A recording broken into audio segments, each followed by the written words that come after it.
Hey guys, I'm CJ and I am back for another video. Today I'm going to share with you my retinol skincare routine. So I am going to just take you through step by step what I would do and show you some products that I would recommend for a night that you would be using retinol. So this is applicable for anybody using retinols. In my opinion, whether you're using a prescription strength or just a strong retinol product in general, you want to keep things very basic. Keep it simple, let the retinol be the star on that night, let it do its magic, and keep all of the products that you use to a minimum, but just make sure that they're going to be soothing, calming, and hydrating to the skin. Because retinol is such an invasive, potent ingredient, you want to make sure that any irritation or redness that's caused by the retinol is then soothed and calmed by the products that you use afterward. So it's a simple routine, soothing, and very easy. So I'm just going to go through and show you the steps. I would not be applying retinol during the day, and it's only 11 o'clock right now. So I'm just going to show you what I would do. So first things first, you obviously are going to cleanse your face. If you're doing an oil cleanse, just any basic oil cleanser, I don't find that there are a lot of oil cleansers that are abrasive. So just a gentle, soothing aloe cleanser, something like the Body Shop chamomile oil or the chamomile balm would be great, or the Hamish all clean balm would work at this point as well. As far as foam cleansers go, you're going to want to stay away from anything that's stripping, drying, or exfoliating. You don't want to leave your skin super vulnerable and super raw before you apply a retinol. So some cleansers that I recommend, I have a lot. A cleansing milk would be great at this point. So the Soap & Glory Deep Cleansing Milk, this would be a great option. It's quite soothing, very gentle. The Derma Hydrating Cleanser would be great. There's no surfactants in it, so it's not stripping or drying. The Kate Somerville Goat Milk Cleanser would be wonderful for this because this is so soothing and nourishing. This is going to be a great option, as well as the History of Whoo Essential Foam Cleanser, because this is non-stripping and it's meant for mature skin. By nature, it's going to be a lot more gentle. And finally, the Korres Greek Yogurt Cleansing Emulsion is a great option. All of these options are ones that I would recommend for sensitive skin, so it's going to be also great for a night that you're using a retinol product. Next, for toners, same thing. Soothing and hydrating, those are my two requirements for a retinol night. So I have two options here that I would show you. One being the Thousand Roses Floral Toner by Andalou. I have shown this in a million different videos and I will show it in a million more. This is a very affordable option. I think it's $12 for 6 ounces. Smells great, very soothing for the skin. I've never had any sort of irritation, stinging, or redness because of this.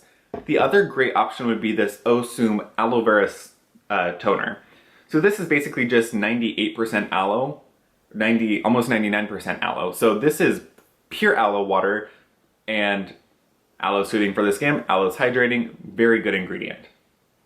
The last thing that I would do, now I know that most American skincare people would not do this step, but because I like to follow the Korean trend or the Korean skincare routine, I do this.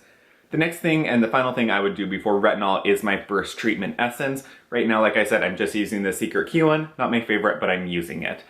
After applying my last toner prep step, I'm gonna wait 30 minutes at least. You want your skin to be fairly completely dry by the time you apply the retinol.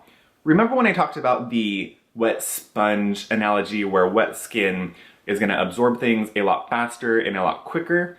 This is one instance where you don't want a product to be absorbed very quickly. Because retinol has the potential to be so irritating as it is, you want to make sure your skin is dry so the retinol slowly absorbs and doesn't cause a shitload of irritation to the skin. So I wait at least 30 minutes till your skin is dry to the touch and then apply your retinol. Two that I'm using, the one I've been really liking is the xoxo Medical Brighten X. This is a 1% retinol with vitamins A, C, and E in it. And then I also have just started using the prescription strength Obagi Tret Cream. This is a 0.1%. Like I said, I ordered a little bit stronger one than I was expecting, but I've been using it once a week successfully. After applying with a prescription strength retinol, you are going to use a pea-size amount. You don't need to go overboard with this. You're trying to have as least amount of irritation as possible. With a over-the-counter retinol, you can use however much is directed. With a prescription strength retinol, a pea-size amount is all you're going to need. Dot it all over your face, chin, and down your neck, and then slowly massage in. Make it very gentle. Once you have fully massaged your retinol in, you're going to wait another 30 minutes at least. 30 minutes to an hour, I would recommend. So though you're using less products, this is probably going to take you a little bit longer than a normal skincare night. Wait 30 minutes to an hour until your skin has absorbed and dried. Then I'm going to go in with something like an oil. I'm going to probably not do an emulsion on this night, but either 1 to 2 oils I'm going to use. So before I apply my oil, I'm going to go in with my eye cream because you need to continually treat your eyes even if you're using a retinol. So I'm going to go in with my eye cream, dot that around the eyes before I apply my oil, let that absorb. That still buys you a little bit more time before applying the next layer. Then I'm going to go in with a calming oil, something with azulene, something with chamomile, something very calming, soothing. Like I said, that's what this routine is all about.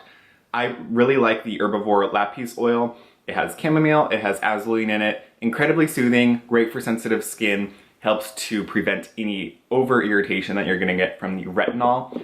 I also really like to use a hemp oil because it's a little bit heavier.